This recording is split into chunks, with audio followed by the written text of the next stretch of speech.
25. It's April 25, Ukraine Media Center confirmed continues this operation. My name is Svetlana Shaprenko, and now we will be talking about the strikes on the Russian Navy and fighting the enemy on the sea.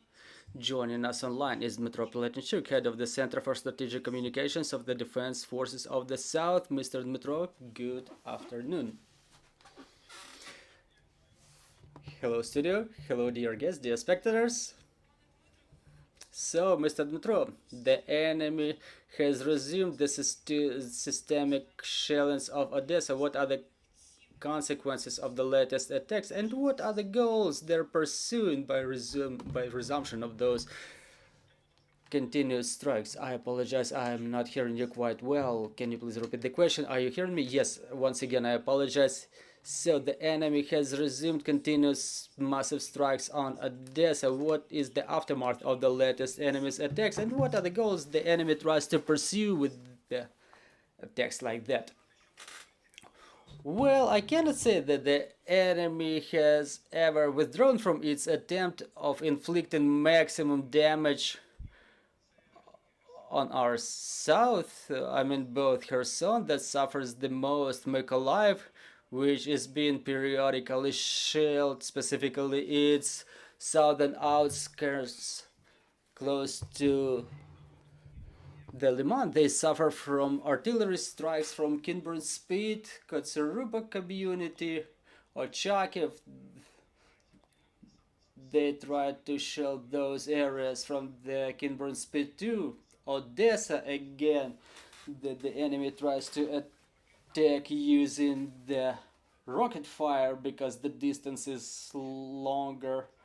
The enemy continues pursuing the same goals: destruction of infrastructure, reconnaissance of possible places of stationing of military units, and respectively fire damage of those locations.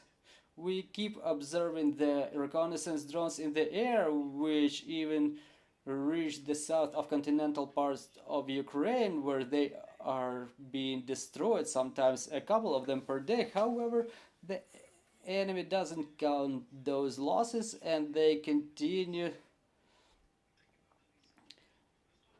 to using multiple such UAVs. They use varied drones, at least 5 models of them. Zalykha-Perku, quite a frequent gets, and Iranian Mojarhead 6. In the equator of the Black Sea, there is the enemy aviation all of the time, different types of aircraft, starting from the latest models of Sukhoi jets and ending with MiGs, Antonovs, and BE-12, which are the obsolete specimen of aircraft. So basically they try to compensate the lack of their ability to enter the sea equator. They use the temporarily occupied territory of Ukraine to inflict strikes on Odessa and Odessa region. They use the mobile launcher systems. They don't use the carriers of the cruise missiles in the sea. We don't observe any vessels in the sea at all. Moreover, 2 sea platforms that used to be the carriers of the cruise missiles were withdrawn from the equator of the Black Sea. You've mentioned Kherson region. What is the situation over there? Does the enemy try to exercise more pressure until Ukraine waits for the supplies of the Western weapons? Well, we can say that they never ceased such attempts of theirs. The Marines tried to storm the position of our troops. The pressure is incredible, and along with that they continue inflicting strikes on Kherson. Unfortunately, the cannon artillery can still reach the Kherson region, and again they don't count losses, that they keep augmenting. They still try to maintain their positions there, and we cannot safely state about any dynamics there, but the civilian population continues suffering. The villages in the right bank as well as the regional capital Kherson. Well, one of the latest victories of Ukraine in the sea is the damage of the rescue vessel in the port of Sevastopol. What is the meaning of damage of this vessel for Ukraine? Well, it was an interesting search and rescue vessel, even regardless those historic moments related to building of this ship, even regardless of its age. It's worth to mention that it was quite a formidable unit, formidable part of this Black Sea Fleet. It was servicing the submarines as a part of the Black Sea Fleet. It was also servicing different operations related to deep sea works. It was working on the side of destruction of the Moscow cruiser, trying to fish the important pieces of equipment from the sea bottom.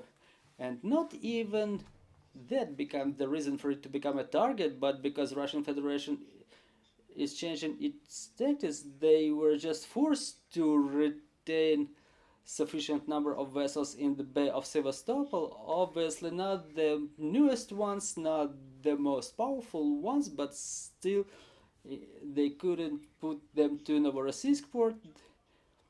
They just started hiding them behind the support and supply vessels, and this time this specific vessel was stricken. Well, you've mentioned the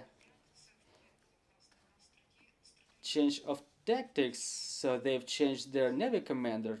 So what exactly has changed in their tactics? I mean, visibly.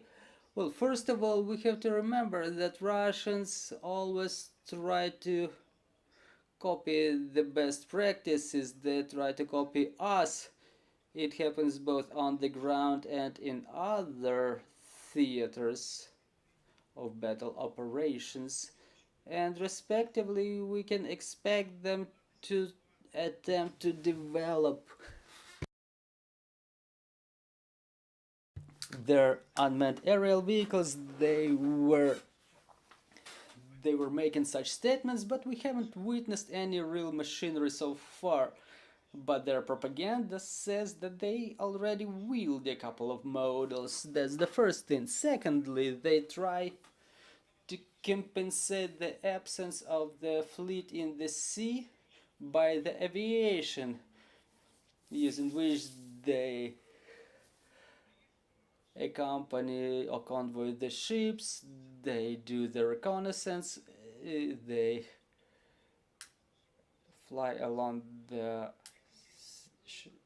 seashore.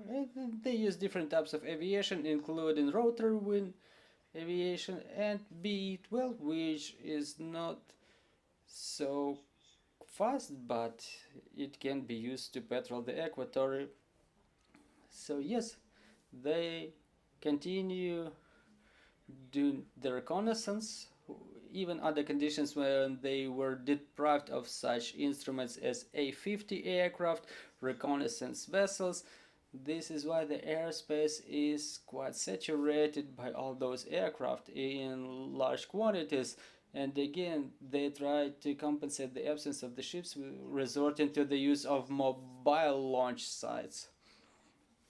Let me invite the journalists to ask their questions. Valentina Rikal, Ukrinform. I'm having two questions. Can you please provide any comments whether we can expect the air defense capabilities reinforced in the south, in Odesa and Mykolaiv?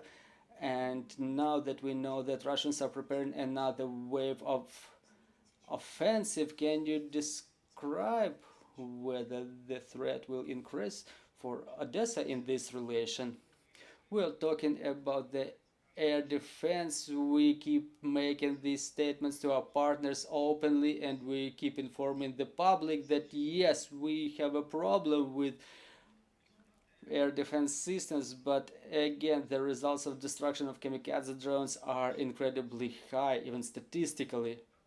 The results of the work with other systems such as rocket artillery, here the situation is worse because for our region, for Ukraine in whole, we experience this problem of lack of those systems. We're not going to disclose any of our plans, but I can only state that this problem is being discussed on the top level, on international level, and we obviously take all reasonable efforts to have it solved. Second, talking about the possible intensification of enemies' offensive in our area, you know, it's not a priority for them if we talk about the East Bank. As you may see, the main events are unfolding around other theater of battle operations.